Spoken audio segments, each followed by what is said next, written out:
নমস্কাৰ জোনাক এডুকেশ্যনলৈ আপোনালোক সকলোকে স্বাগতম জনালো ক্লাছ 6 পৰা ক্লাছ 10 লৈ সমাজ বিজ্ঞানৰ বিষয়সমূহ অন্তৰ্ভুক্ত কৰি এটা ভিডিঅ' সিৰিজ প্ৰস্তুত কৰিছিলো আৰু আজি তাৰে 7 নম্বৰ খণ্ডটো আপোনালোকলৈ আগবঢ়াইছো যদি আপোনালোকে জোনাক এডুকেশ্যনৰ আগৰ সেই ভিডিঅ' পাৰ্টসমূহ চোৱা নাই তেন্তে ভিডিঅ'টোৰ ডেসক্ৰিপচনৰ পৰা সেই পাৰ্টসমূহ চাব পাৰিব আজিৰ এই খণ্ডটিত ক্লাছ 9 আৰু 10 ৰ সমাজ বিজ্ঞানৰ অন্তৰ্গত অৰ্থনীতি বিজ্ঞানৰ প্ৰশ্ন উত্তৰসমূহ এমচিকিউ আকাৰে প্ৰকাশ কৰি আপোনালোকলৈ আগবঢ়াইছো আহকচোন আমি সেই প্ৰশ্নসমূহ চাওঁ প্ৰথম প্ৰশ্নলৈ আহিছো অৰ্থনীতি বিজ্ঞানত নোবেল পুৰস্কাৰ লাভ কৰা প্ৰথমজন ভাৰতীয় কোন এই প্ৰশ্নটিৰ শুদ্ধ উত্তৰ অপচন নম্বৰ এ হ'ব অৰ্থনীতি বিজ্ঞানত অমৰ্ত্য সেনে প্ৰথমবাৰৰ বাবে নোবেল পুৰস্কাৰ লাভ কৰিছিলে আৰু তেখেতে 1998 ত এই নোবেল পুৰস্কাৰটো লাভ কৰিছিলে ইকনমিক্সত লাভ কৰা প্ৰথম ভাৰতীয় এতিয়া আমাক যদি খুদে যে প্ৰথম ভাৰতীয় কোন যোনে মানে নোবেল পুৰস্কাৰ লাভ কৰিছিলে নোবেল পুৰস্কাৰ লাভ কৰা প্ৰথম যদি ভাৰতীয় হয় সেয়া আমাৰ ৰবীন্দ্ৰনাথ ঠাকুৰ আৰু ৰবীন্দ্ৰনাথ ঠাকুৰে 1913 চনতে এই নোবেল পুৰস্কাৰ লাভ কৰিছিলে ঠিক একেদৰে সিভি ৰমনো নোবেল পুৰস্কাৰ লাভ কৰিছিলে তেখেতে 1930তে লাভ কৰিছিলে কিন্তু তেখেতে ফিজিক্সত এই নোবেল পুৰস্কাৰ লাভ কৰিছিলে ঠিক একেদৰে নতুনকৈ অৰ্থাৎ শেহতীয়াকৈ অভিজিত বেনাৰ্জীয়ে এই ইকনমিক্সত অৰ্থাৎ আমাৰ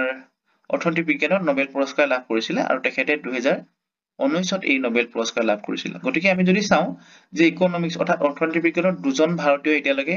নোবেল পুৰস্কাৰ লাভ কৰিছে আৰু সেই দুগৰাকী হৈছে অমৰ্ত্য সেন আৰু অভিজিত বেনাৰ্জী পৰৱৰ্তী প্ৰশ্নলৈ আহিছো কুৱেশ্যন নম্বৰ 2 তলৰ কোনগৰাকী ব্যক্তিক অৰ্থনীতি বিজ্ঞানৰ পিতৃ বুলি কোৱা হয় আমি সকলোৱে জানো নিশ্চয় ইয়াৰ অপচনসমূহৰ ভিতৰত এটো শুদ্ধ হ'ব এডাম স্মিথ হৈছে অৰ্থনীতি বিজ্ঞানৰ পিতৃ question number 3 principle of economics গ্ৰন্থখনিৰ ৰচক কোন প্ৰিন্সিপাল অফ ইকনমিক্স এই গ্ৰন্থখনিৰ ৰচক হৈছে অপচনসমূহৰ ভিতৰত বি শুদ্ধ হ'ব আলফ্ৰেড মাৰ্শেল কুৱেশ্যন নম্বৰ 4 বিশ্বৰ আটাইতকৈ প্ৰাচীন কেন্দ্ৰীয় বেংকৰ নাম কি বিশ্বৰ আটাইতকৈ প্ৰাচীনতম কেন্দ্ৰীয় বেংকটোৰ নাম হৈছে ছুইডেন চেন্ট্ৰেল বেংক যাক আমি ছুইডেনৰ ৰিক্স বেংক বুলিও কওঁ গতিকে এই বেংকটোৱে হৈছে বিশ্বৰ আটাইতকৈ প্ৰাচীনতম কেন্দ্ৰীয় বেংক মনত ৰাখিব চেন্ট্ৰেল শব্দটো ইউজ কৰিছে আৰু এই চেন্ট্ৰেল বেংকটো সাধাৰণতে 1668ত স্থাপন কৰা হৈছিলে গতিকে আমাৰ বি অপচনটো শুদ্ধ হ'ব এতিয়া আমি 5 নম্বৰ প্ৰশ্নলৈ আহিছো কোন চনত ভাৰতত ৰিজাৰ্ভ বেংকৰ প্ৰতিষ্ঠা কৰা হৈছিলে এই অপচনসমূহৰ ভিতৰত বি অপচনটো শুদ্ধ হ'ব 1935 এতিয়া আমি এই ৰিজাৰ্ভ বেংকৰ বিষয়ে কিছুমান কথা জানিলো ৰিজাৰ্ভ বেংকৰ মুখ্য কাৰ্যালয় আছে মহাৰাষ্ট্ৰৰ মুম্বাইত এই মুখ্য অৰ্থাৎ হেড অফিসটো আছে আমাৰ আৰু এই ৰিজাৰ্ভ বেংক সাধাৰণতে এখন আইনৰ দ্বাৰা প্ৰতিষ্ঠা কৰা হৈছিল আৰু ৰিজাৰ্ভ বেংক প্ৰতিষ্ঠা কৰা আইনখন হৈছে reserve bank of India act 1934 কেতিয়াবা ইয়াত কনফিউজন হ'ব যে ৰিজাৰ্ভ বেংক অফ ইণ্ডিয়া কোনখন আইনৰ জৰিয়তে মানে ৰিজাৰ্ভ বেংকটো প্ৰতিষ্ঠা কৰা হৈছিল তেতিয়া কিন্তু আমি 34 লিখিব লাগিব ইয়াৰ পাছতে এই ৰিজাৰ্ভ বেংকটো সাধাৰণতে হিল্টন ইয়ঙৰ কমিছনৰ পৰামৰ্শতে এই আৰবিআই গঠন কৰা হৈছিল গতিকে প্ৰশ্ন হ'ব পাৰে যে কোনখন কমিছনৰ যোগেদি এই ৰিজাৰ্ভ বেংক অফ ইণ্ডিয়া প্ৰতিষ্ঠা কৰা হৈছিল তেতিয়া হ'ব হিল্টন ইয়ং আৰু এই ৰিজাৰ্ভ বেংকক বেংকাৰৰ বেংক বুলি কোৱা হয় তাৰমানে যিবিলাক বেংক আছে আমাৰ সেই বেংকসমূহৰ হেড অফিস বুলি কোৱা হয় গতিকে সেই কাৰণে আৰবিআইক আমি বেংকাৰৰ বেংক বুলি কোৱা হয় আৰু এই আৰবিআই সাধাৰণতে 1949 চনৰ 1 জানুৱাৰী নেশনালাইজ কৰা হয় অৰ্থাৎ ৰাষ্ট্ৰীয়কৰণ কৰা হয় এই প্ৰশ্নটো সুধিব পাৰে যে স্থাপিত বেলেগ আৰু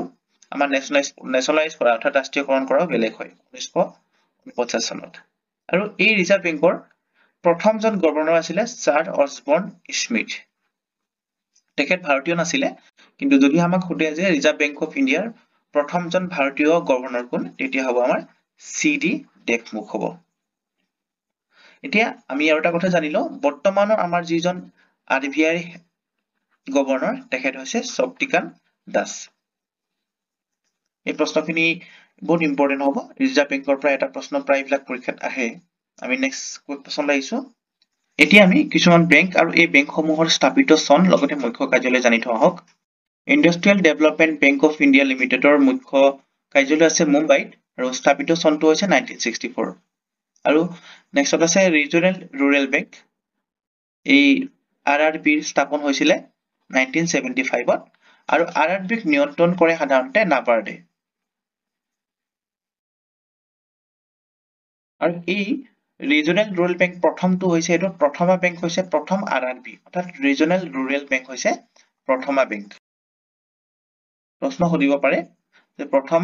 যিটো আৰআৰবি নাম কি তেতিয়া হ'ব প্ৰথমা বেংক আৰু তৃতীয়তে আছে সিডবি অৰ্থাৎ small industrial development bank of India আৰু এই সিডবিৰ স্থাপিত চনটো হৈছে 1990 আৰু ক'ত আছে হেয়া হৈছে লক্ষ্ণৌ উত্তৰ প্ৰদেশৰ এখন ঠাই এটো উত্তৰ প্ৰদেশৰ আছে যদি প্ৰশ্ন ষ্টেট আহে তেতিয়া উত্তৰ প্ৰদেশ লিখিব লাগিব যদি লক্ষ্ণৌ আহে তেতিয়াটো ঠিকই আছে তাৰ পিছতে আছে ষ্টেট বেংক অফ ইণ্ডিয়া ভাৰতৰ আটাইতকৈ ডাঙৰ পাব্লিক সেক্টৰ বেংক হৈছে ষ্টেট বেংক অফ ইণ্ডিয়া স্থাপিত হৈছিল 1955 আৰু হেডকোৱাৰ্টাৰ আছে মুম্বাই আমি যদি চাও যে প্ৰায়বিলাক বেংকৰে মুখ্য কাৰ্যালয় মুম্বাইতে আছে কিন্তু কিছুমান কেইটামানৰহে আমাৰ বেংকৰ সাধাৰণতে লক্ষ্ণৌত আছে দিল্লীত আছে আৰু কলিকতাতো আছে তাৰপা আছে ৰিজাৰ্ভ বেংক অফ ইণ্ডিয়া আমাৰ কেন্দ্ৰীয় বেংক স্থাপনা হৈছিল 1935 মুম্বাইত আছে হেড অফিচ ঠিক একেদৰে সেবি অৰ্থাৎ আমাৰ এইটো হৈছে ৰেগুলেটৰি বডি বেংক বিলাকক আমাৰ ৰেগুলেট কৰে এটো হৈছে Securities and Exchange Board of India স্থাপনা হৈছিল 1988 আৰু ইয়াৰ মুখ্য কোৱাৰ্টাৰ আছে হেড অফিচ আছে মুম্বাইত তাৰপৰ আছে import export bank of India আমাৰ যি ইম্পৰ্ট এক্সপৰ্ট কৰে তাৰ লগত জড়িত এটা বেংক হৈছে এক্সিম বেংক আৰু এক্সিম বেংকও সাধাৰণতে 1982 তে স্থাপন হৈছিল আৰু ইয়াৰ মুখ্য কাৰ্যালয় মুম্বাইত আছে আৰু এটা ইম্পৰ্টেন্ট প্ৰশ্ন হ'ব পাৰে এটো হৈছে পাঞ্জাব নেচনেল বেংক এইটো এই কাৰণে ইম্পৰ্টেন্ট হয় যে কেৱল ভাৰতীয়সকলে যদি পৰিচালনা কৰা প্ৰথমটো ভাৰতীয় বেংক হেতু হ'ব আৰু পিএনবি অৰ্থাৎ পাঞ্জাব নেচনেল বেংক 1894 তে স্থাপনা হৈছিল নতুন দিল্লী এই প্ৰশ্নটো এবাৰ মই আকৌ কৈ দিছো যে কেৱল ভাৰতীয় লোকসকলৰ দ্বাৰা পৰিচালিত বেংকটোৰ নাম কি তেতিয়া আমাৰ পাঞ্জাব নেচনেল বেংক হ'ব এইটো মনত থব লাগিব আমি পৰৱৰ্তী প্ৰশ্নসমূহলৈ আহিছো কোৱেশ্চন নম্বৰ 9 প্ৰথম 5 বছৰীয়া পৰিকল্পনা আৰম্ভ কেতিয়াৰ পৰা হৈছিল ফাৰ্স্ট যে 5 ইয়াৰ প্লান আমাৰ অপচনসমূহৰ ভিতৰত বি শুদ্ধ হ'ব 1951 ৰ পৰা 1956 লৈ এই প্ৰথম 5 বছৰীয়া পৰিকল্পনাসমূহ আৰম্ভ কৰা হৈছিল এতিয়া আমি এই 5 ইয়াৰ যি ফাৰ্স্ট 5 ইয়াৰ প্লান আছিল তাৰ বিষয়ে কিছুমান কথা জানিলো এই যি প্ৰথম পঞ্চবাৰ্ষিক পৰিকল্পনা ই সাধাৰণতে হেডত ডমাৰৰ আৰ্হিত সাধাৰণতে মানে প্ৰস্তুত কৰা গৈছিল গতিকে ইয়াৰ মডেলটো যদি খুদে তেতিয়া হ'ব হাৰ্ড ডমাৰ মডেল বুলি ক'ব লাগিব আৰু এই প্ৰথম 5 বছৰীয়া পৰিকল্পনাৰ যি লক্ষ্য আছিল 2.1 কিন্তু তাত আমাৰ বৃদ্ধি আছিল 3.6 এইটো আহে পৰীক্ষাত আৰু যি প্ৰথম পঞ্চবাৰ্ষিক পৰিকল্পনা তাৰ মূল আধাৰ আছিল কৃষি তাৰ লগতে কিছুমান বস্তু দিয়া আছে যেনেকৈ মূল্যৰ স্থিৰতা শক্তি আৰু পৰিবহনৰ ওপৰত যথেষ্ট গুৰুত্ব দিয়া হৈছিল কিন্তু যদি মেইন কি হদে যে আটাইতকৈ কোনটো বিষয়ৰ ওপৰত আটাইতকৈ বেছি প্ৰাধান্য দিয়া হৈছিল তেতিয়া হ'ব কৃষি কাৰ্য পৰৱৰ্তী প্ৰশ্ন আহিছো কোৱেশ্চন নম্বৰ 10 দ্বিতীয় 5 বছৰীয়া পৰিকল্পনা আৰম্ভ কেতিয়াৰ পৰা কৰা হৈছিল এই প্ৰশ্নটিৰ শুদ্ধ উত্তৰ হ'ব অপচনসমূহৰ ভিতৰত ডি টো শুদ্ধ হ'ব 1956 ৰ পৰা 1961 লৈকে আমাৰ সেকেন্ড 5 ইয়াৰ প্লানটো ষ্টাৰ্ট কৰা হৈছিল আৰু দ্বিতীয় 5 বছৰীয়া পৰিকল্পনাৰ মুখ্য আধাৰ আছিল মহালনবী সভাই ইয়াৰ ভিত্তিতে এই সেকেন্ড পৰিকল্পনা আয়োগখন গঠন কৰা হৈছিল আৰু নেক্সট হ'ব ইয়াৰ মেইন উদ্দেশ্য আছিল হেভি ইণ্ডাষ্ট্ৰিয়েল মানে গঠন কৰা অৰ্থাৎ গধুৰ উদ্যোগসমূহ আমাৰ স্থাপন কৰাই আছিল এই সেকেন্ড 5 ইয়াৰ প্লানৰ মুখ্য উদ্দেশ্য হেভি ইণ্ডাষ্ট্ৰি হ'ব আমি নেক্সট প্ৰশ্নলৈ আহিছো কোৱেশ্চন নম্বৰ 11 2017 চনলৈ কিমান বাৰ পঞ্চবাৰ্ষিক পৰিকল্পনা ৰূপায়ণ কৰা হৈছে সৰ্বমুঠ 12 বাৰ এই পঞ্চবাৰ্ষিক পৰিকল্পনা ৰূপায়ণ কৰা হৈছে তাৰ পিছৰ পৰাটো আমাৰ পঞ্চবাৰ্ষিক পৰিকল্পনাৰ যি নিয়ম হেয়াটো নাইকিয়া কৰিলে নীতি আয়োগে গতিকে আমি নেক্সট প্ৰশ্নলৈ আহিছো কোৱেশ্চন নম্বৰ 12 5 বছৰীয়া পৰিকল্পনাৰ ধাৰণা কোনখন দেশৰ পৰা লোৱা হৈছিল এই যে আমাৰ 5 ইয়াৰ প্লান আছে এই 5 ইয়াৰ প্লানসমূহ সাধাৰণতে ৰাছিয়াৰ সংবিধানৰ পৰা লোৱা হৈছে গতিকে আমাৰ বি অপচনটো শুদ্ধ হ'ব ৰুলিং প্লান ভাৰতত কেতিয়া আৰম্ভ হৈছিল এই অপচনসমূহৰ ভিতৰত আমাৰ বি অপচনটো শুদ্ধ হ'ব ৰুলিং প্লান সাধাৰণতে 1978 ৰ পৰা আৰম্ভ হৈছিল আৰু ৰুলিং প্লান আৰম্ভ কৰা যিজন আমাৰ প্ৰধানমন্ত্ৰী তেখেত আছিল Morarji Desai question number 14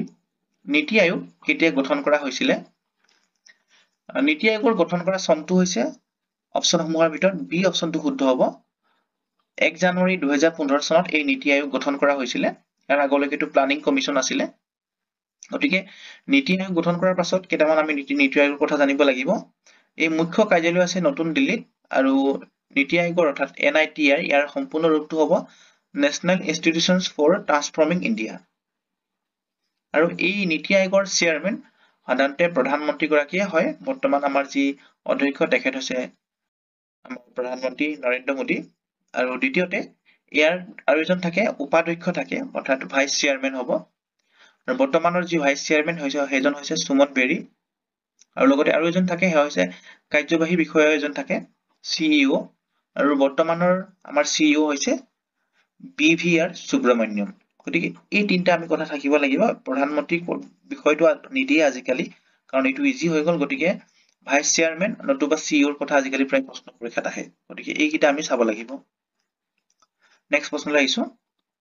question number 15। সংসদত ভাৰতৰ অৰ্থনৈতিক জৰীপ কোনে উপস্থাপন কৰে? অৰ্থাৎ ইকনমিক চাৰ্ভে আমাক কোনে উপস্থাপন কৰে তাৰ কথা কৈছে। এই প্ৰশ্নসমূহৰ ভিতৰত আমাৰ ডি অপশ্যনটো শুদ্ধ হ'ব। বিত্ত মন্ত্ৰালয়ে আমাৰ ইকনমিক চাৰ্ভে প্ৰেজেন্ট কৰে। Question number 16। 2024 চনৰ ভাৰতৰ সৰ্ববৃহৎ বাণিজ্যিক অংশীদাৰী দেশ কোন আছিলে? এই অপশ্যনসমূহৰ ভিতৰত যদি চাওঁ আটাইতকৈ শুদ্ধ উত্তৰ হ'ব অপশ্যন নম্বৰ চি। চীন আছিলে সৰ্ববৃহৎ বাণিজ্যিক অংশীদাৰী দেশ। Question number 17। ভাৰতৰ 5 বছৰীয়া পৰিকল্পনাৰ পিতৃ কোন? এই প্ৰশ্নটিৰ শুদ্ধ উত্তৰ অপশ্যন বি হ'ব। আমাৰ যি পৰিকল্পনা আছে 5 বছৰীয়া পৰিকল্পনা তাৰ পিতৃ আছিলে জৱাহৰলাল নেহেৰু। যেহেতু আমাৰ প্ৰথম প্ৰধানমন্ত্ৰী আছিলে জৱাহৰলাল নেহেৰুৱে তেখেতৰ তত্বাৱধানতে 5 বছৰীয়া পৰিকল্পনাসমূহ কাৰ্যকাৰী কৰা হৈছিলে। গতিকে তেখেতে হৈছে ভাৰতৰ 5 বছৰীয়া পৰিকল্পনাৰ পিতৃ। Question number 18। এই ধৰণে হ'ব প্ৰশ্নটো। অৰ্থনৈতিক পৰিকল্পনাৰ পিতৃ হৈছে, গতিকে যোৱা প্ৰশ্নটো আমি 5 বছৰীয়া অৰ্থাৎ পঞ্চবাৰ্ষিক পৰিকল্পনাৰ পিতৃ পাইছিলো, কিন্তু এই প্ৰশ্নটোত আছে অৰ্থনৈতিক পৰিকল্পনা। গতিকে যদিহে অৰ্থনৈতিক পৰিকল্পনা হয় তাৰ শুদ্ধ উত্তৰ হ'ব option number C, sir M বিশ্বেশ্বৰৈয়া। গতিকে চি অপশ্যনটো শুদ্ধ হ'ব। তেখেতৰ এখন বিখ্যাত গ্ৰন্থ হৈছে প্লানড ইকনমি ফৰ ইণ্ডিয়া আৰু এই গ্ৰন্থখন প্ৰকাশ হৈছিলে 1934ত। পৰৱৰ্তী প্ৰশ্ন আহিছো। Question number 19। ভাৰতীয় পৰিকল্পনাত কোনটো সময়ছোৱাক প্লেন হলিডে বুলি কোৱা হয়? প্লান হলিডে কোন সময়ছোৱাত আছিলে? এই অপশ্যনসমূহৰ ভিতৰত আমি যদি চাওঁ এই অপশ্যনটো শুদ্ধ হ'ব। 1966ৰ পৰা 1969ৰ সময়ছোৱাক সাধাৰণতে প্লান হলিডে বুলি কোৱা হয়। Question number 20। ভাৰতৰ কেন্দ্ৰীয় বাজেট তলৰ কোন সদনত উপস্থাপন কৰা হয়? আমাৰ যি কেন্দ্ৰীয় বাজেট ইউনিয়ন বাজেট সেই ইউনিয়ন বাজেটখন সাধাৰণতে লোকসভাত উপস্থাপন কৰা হয়। গতিকে আমাৰ বি অপশ্যনটো শুদ্ধ হ'ব। Question number 21। তলৰ কোনজন ব্যক্তিয়ে সৰ্বাধিকবাৰ কেন্দ্ৰীয় বাজেট উপস্থাপন কৰিছে? এতিয়া এই বাজেটটো এটা ইম্পৰ্টেণ্ট প্ৰশ্ন হয়। ৰিচেণ্টলি আমাৰ কাৰেণ্ট এফেয়াৰো হ'ব পাৰে। সেই প্ৰশ্নটোৰ শুদ্ধ উত্তৰ হ'ব option number B, Morarji Desai. আৰু তেখেতে সৰ্বমুঠ 10 বাৰ বাজেট উপস্থাপন কৰিছে। যদিহে সোধে যে কোনগৰাকী ফাইনেন্স মিনিষ্টাৰে একেৰাহে 7 বাৰ অৰ্থাৎ কণ্টিনিউ 7 বাৰলৈকে যদি কৰিছে তেতিয়া আমাৰ নিৰ্মলা সীতাৰমণ হ'ব। কিন্তু আটাইতকৈ বেছি বাৰ অৰ্থাৎ সৰ্বাধিকবাৰ কেন্দ্ৰীয় বাজেট মোৰাৰজী দেশাইয়ে উপস্থাপন কৰিছে। এই প্ৰশ্নটোৰ উত্তৰ অপশ্যন বি হ'ব। Question number 22। স্বাধীন ভাৰতৰ প্ৰথম বাজেট কোনে উপস্থাপন কৰিছিলে? এই প্ৰশ্নটোৰ শুদ্ধ উত্তৰ অপশ্যন ডি হ'ব। আমাৰ যেতিয়া ভাৰত স্বাধীন হৈছিলে প্ৰথমবাৰৰ বাবে বাজেট সাধাৰণতে RK ষণমুখম চেত্ৰীয়ে উপস্থাপন কৰিছিল। আৰু সেই তাৰিখটো হৈছে 26 নৱেম্বৰ 1947। এই 26 নৱেম্বৰতে ভাৰতৰ প্ৰথমখন বাজেট উপস্থাপন কৰা হয়। Question number 23। তলৰ কোনজন ব্যক্তিয়ে ভাৰতৰ পৰিকল্পনা আয়োগৰ উপাধ্যক্ষ হিচাপে কাৰ্যনিৰ্বাহ কৰিছিলে? প্ৰশ্নটো এই ধৰণেও হ'ব পাৰে যে ভাৰতৰ কোনজন ৰাষ্ট্ৰপতিয়ে সাধাৰণতে পৰিকল্পনা আয়োগৰ উপাধ্যক্ষ হিচাপেও কাৰ্যনিৰ্বাহ কৰিছিলে? গতিকে এই অপশ্যনসমূহৰ ভিতৰত এই অপশ্যনটো শুদ্ধ হ'ব। প্ৰণৱ মুখাৰ্জী আমাৰ 13তম ৰাষ্ট্ৰপতি আছিলে। তেখেতেই আমাৰ এই পৰিকল্পনা আয়োগৰ উপাধ্যক্ষ হিচাপেও তেখেতে কাৰ্যনিৰ্বাহ কৰিছিলে। গতিকে তেখেতৰ বিষয়ে আমি জানি লওঁ কেইটামান কথা। 1991ৰ পৰা 1996লৈ পৰিকল্পনা আয়োগৰ উপাধ্যক্ষ হিচাপে কাৰ্যনিৰ্বাহ কৰিছিলে আৰু লগতে তেখেত আছিলে 13তম আমাৰ ৰাষ্ট্ৰপতি আছিলে 2012 চনৰ পৰা 2017 চনলৈকে কাৰ্যভাৰ গ্ৰহণ কৰিছিলে লগতে ভাৰত চৰকাৰে 2019 চনত তেখেতক ভাৰত ৰত্ন উপাধিৰে বিভূষিত কৰা হৈছিলে পৰৱৰ্তী প্ৰশ্নলৈ আহিছো কোৱেশ্চন নম্বৰ 24 সোণালী বিপ্লৱ বা গোল্ডেন ৰিভলিউশনছ কিহৰ লগত জড়িত এই প্ৰশ্নটিৰ শুদ্ধ উত্তৰ অপচন নম্বৰ বি হ'ব উদ্যান শস্য আৰু মৌৰ লগত এই গোল্ডেন ৰিভলিউশন জড়িত হৈ আছে এতিয়া আমি এই গোল্ডেন ৰিভলিউশনৰ লগত জড়িত অন্য এটা কথা জানিলো নিৰুপাখ টুটেছ হৈছে আমাৰ এই গোল্ডেন ৰিভলিউশনৰ ফাদাৰ আৰু এই গোল্ডেন ৰিভলিউশনছ হৈছে ষ্টাৰ্ট কৰা হৈছিল 1991 ত আৰু 2003 চনলৈকে এই গোল্ডেন ৰিভলিউশন চলোৱা হৈছিল কোৱেশ্চন নম্বৰ 25 তলৰ কোনবিধ সামগ্ৰী জিএসটিৰ অধীনত নপৰে এই অপচনসমূহৰ ভিতৰত আমাৰ ডি অপচনটো শুদ্ধ হ'ব পেট্ৰলিয়ামৰ সামগ্ৰীবোৰ সাধাৰণতে জিএসটিৰ অধীনত নপৰে petrol high speed diesel aviation turbine fuel crude oil এইবিলাক সাধাৰণতে আমাৰ জিএসটিৰ অধীনত নপৰে আৰু এইবিলাকক সাধাৰণতে কেন্দ্ৰীয় আবকাৰী শুল্কৰ ভিতৰত ধৰা হয় বা কেন্দ্ৰীয় বিক্ৰী কৰ আৰু মূল্য সংযোজিত কৰৰ ক্ষেত্ৰত ইয়াক প্ৰযোজ্য কৰা হয় পৰৱৰ্তী প্ৰশ্নলৈ আহিছো ভাৰতত কেতিয়া জিএসটি প্ৰৱৰ্তন কৰা হৈছিল ভাৰতত সাধাৰণতে এই অপচনসমূহৰ ভিতৰত ডি অপচনটো শুদ্ধ হ'ব 1 জুলাই 2017 ত এই জিএসটি ইন্ট্ৰোডিউস কৰা হৈছিল আৰু জিএসটি লগত জড়িত সংবিধানৰ দফাটো হৈছে সংবিধানৰ 101 নং সংশোধনী 2016 চনত এই জিএসটি অন্তৰ্ভুক্ত কৰা হৈছিল আৰু যদিহে খুদে যে জিএসটি কাৰ্যকাৰী কৰা প্ৰথমখন ৰাষ্ট্ৰ বা দেশৰ নাম কি তেতিয়া হ'ব ফ্ৰান্স আৰু এই জিএসটি বিল গৃহীত কৰা ভাৰতৰ প্ৰথম ৰাজ্যখন হৈছে অসম কোৱেশ্চন নম্বৰ 27 কোন চনৰ পৰা ভাৰতত মধ্যাহ্ন ভোজন আঁচনিৰ শুভাৰম্ভ কৰা হয় এই প্ৰশ্নটোৰ শুদ্ধ উত্তৰ অপচন নম্বৰ সি হ'ব 15 আগষ্ট 1995 ৰ পৰা এই মধ্যাহ্ন ভোজন আঁচনিখনৰ শুভাৰম্ভ কৰা হৈছিল আৰু যদি প্ৰশ্ন সোধে যে তলৰ কোনখন ৰাজ্যত প্ৰথমবাৰৰ বাবে মধ্যাহ্ন ভোজন আঁচনি আৰম্ভ কৰা হয় তেতিয়া হ'ব তামিলনাডুতে এই মধ্যাহ্ন ভোজন আঁচনি আৰম্ভ কৰা হয় কোৱেশ্চন নম্বৰ 28 IMF অৰ্থাৎ ইয়াৰ সম্পূৰ্ণ ৰূপটো কি IMF ৰ সম্পূৰ্ণ ৰূপটো হৈছে ইন্টাৰনেশ্যনেল মনিটাৰী ফাণ্ড গতিকে অপচন সি টো আমাৰ শুদ্ধ হ'ব আৰু এই ইন্টাৰনেশ্যনেল মনিটাৰী ফাণ্ডৰ আমাৰ যি হেড অফিচ অৰ্থাৎ মুখ্য কাৰ্যালয় ৱাশ্বিংটন ডিসি অৰ্থাৎ ইউএছএ ৰ ৱাশ্বিংটন ডিসিত আছে আৰু এই ইন্টাৰনেশ্যনেল মনিটাৰী ফাণ্ডটো স্থাপিত কৰা চনটো হৈছে 1944 পৰৱৰ্তী প্ৰশ্ন লাগিছে কোৱেশ্চন নম্বৰ 29 ব্লেক ৰিভলিউশনছ কিহৰ লগত জড়িত আমাৰ যি ব্লেক ৰিভলিউশনছ আছে এই সাধাৰণতে ক্ৰুড অইল কইল এইবিলাকৰ লগত জড়িত হৈ আছে গতিকে আমাৰ ডি অপচনটো শুদ্ধ হ'ব কোৱেশ্চন নম্বৰ 30 আজি ক্লাছটোৰ শেষৰটি প্ৰশ্ন ভাৰতত কোন বছৰত ৰাষ্ট্ৰীয় গ্ৰাম্য স্বাস্থ্য অভিযান অৰ্থাৎ NRHM আৰম্ভ কৰা হৈছিল এই অপচনটোৰ শুদ্ধ উত্তৰ হ'ব অপচনটো সি হ'ব 12 এপ্ৰিল 2005 ত আমাৰ NRHM শুভাৰম্ভ কৰা হৈছিল আঁচনিখন এইকেইটা আছিল আজিৰ পাঠটোৰ প্ৰশ্নোত্তৰসমূহ পৰৱৰ্তী খুব কম সময়তে আপোনালোকক লগ পোৱাৰ প্ৰতিশ্ৰুতিৰে আজিৰ ভিডিঅ'টো ইয়াতে সমাপ্ত কৰিছো